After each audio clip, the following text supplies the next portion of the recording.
What worries you about this game with Cincinnati? And I'll start first. I already hinted on this, but just the interior teeth of the D-line, because this is not Nash Hutmacher. This is not Ty Robinson. This is not Jamari Butler.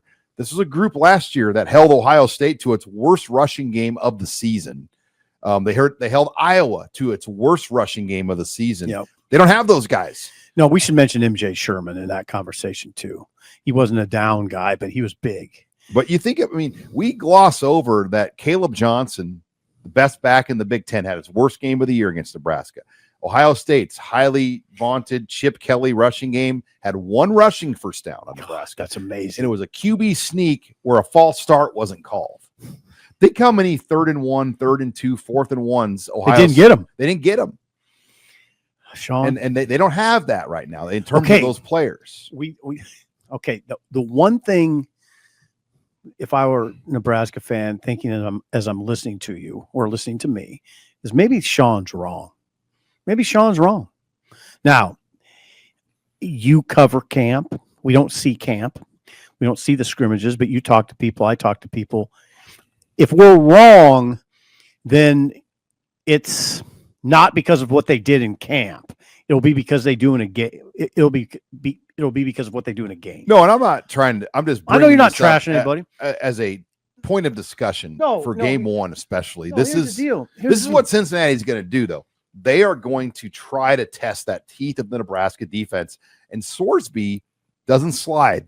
He's 235 pounds. He probably runs a 4.6, 4.7 40. He will create things as well. I think so. I mean, that seems kind of predictable. Satterfield Scott is their head coach. No relation. He's no relation, and he is run oriented. He's a run oriented head coach. I think that's what they'll do. The thing I keep saying, and I hope people don't get tired of us repeating ourselves. Some of this is when we talk about this being a vulnerability for Nebraska, the defensive line. It's a little unfair to some of these guys. Because you're asking Riley Van Poppel and Keona Davis and Williams Winery. I mean, I suppose Kate Petchock to a certain extent, Sua Lefito. You're asking them to be good before they really should be good. And so I'm personally going to show them some grace.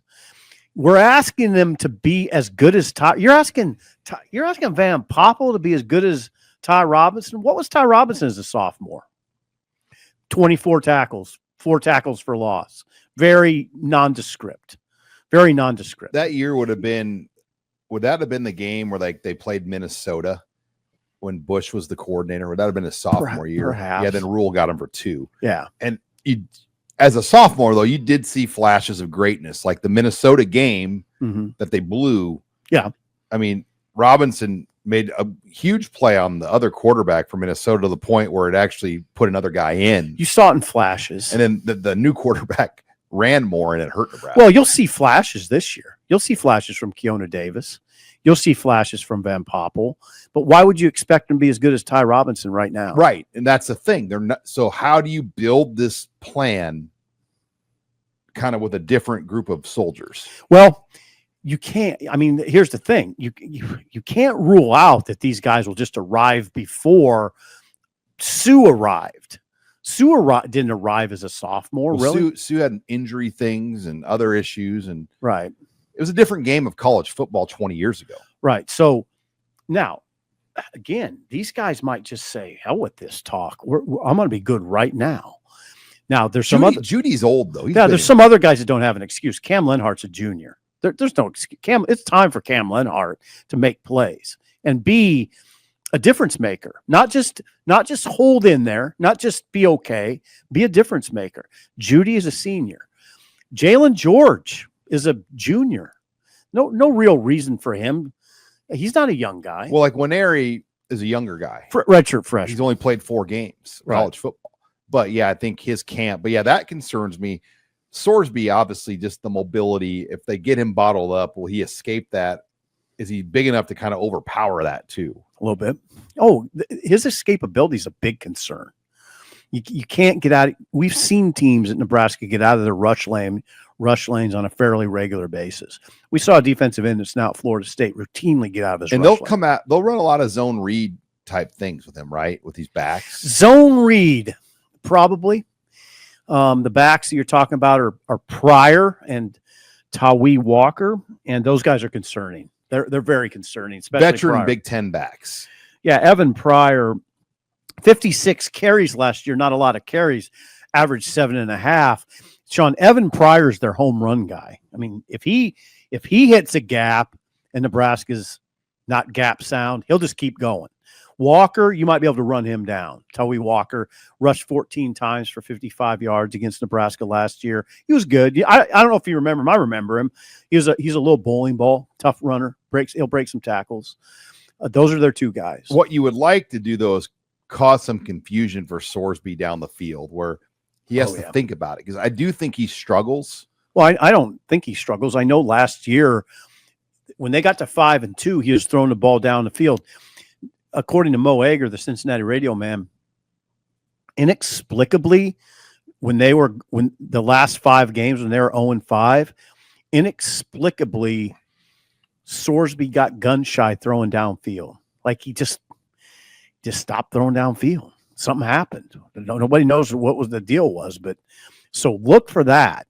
Will he go to that Caldwell, that kid from Lindenwood, who was like a finalist for the Walter Payton Award at the FCS level? Flyer. Caldwell's a flyer.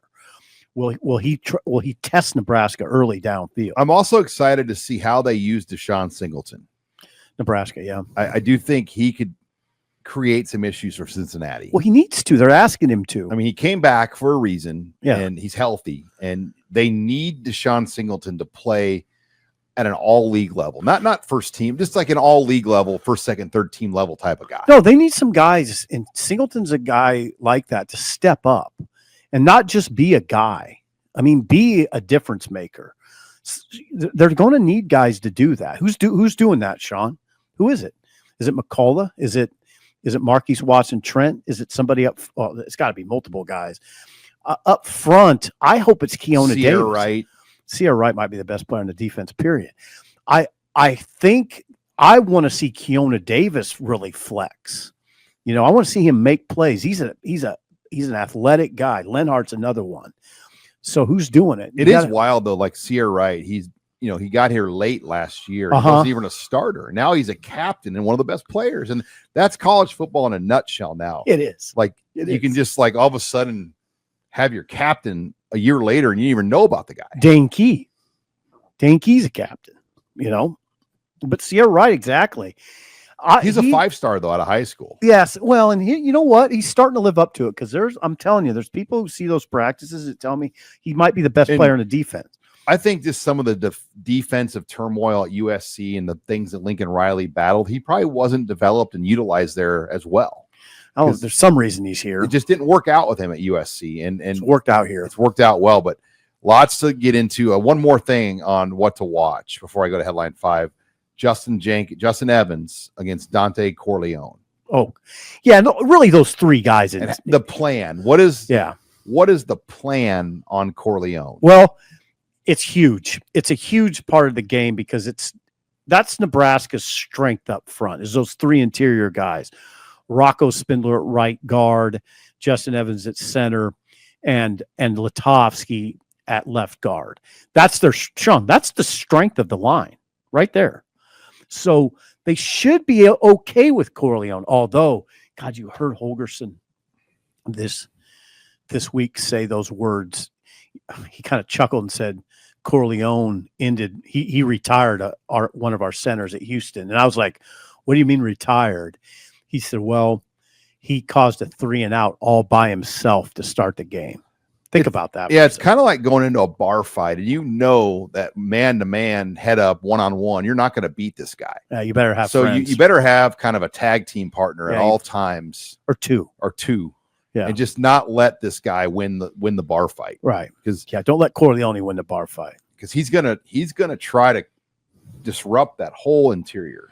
Yeah, I mean, Corleone and Joe Royer are big issues to me, because it's a big picture issue to me, and people aren't going to want to hear this, but I think that they have the 2 best players on the field.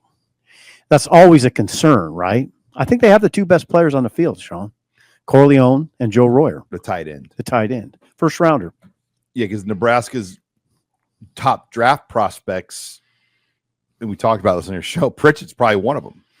Pritchett, and maybe now here's the other thing: there could be an unknown in that. Like Raiola could quickly assert himself up draft boards, right? Somebody like that, maybe there's a bit of an unknown in that conversation, like Winery.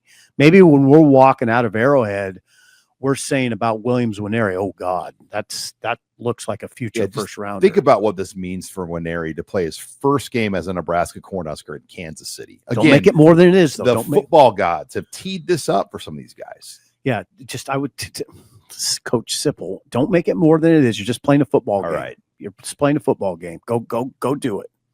It is what it is. You sound like Abby debating if Nebraska is the number 1 ranked volleyball team. Well, you don't want those kids to get out of their heads, We're joking. A couple weeks before they started the year, we both said, yeah, Nebraska's the number 1 team, right? And Abby kind of was like a coach. And she's like, I don't know. I'm very surprised by that reaction. Like the best, like an all-time great team right now when you watch Nebraska volleyball. But I appreciate Abby.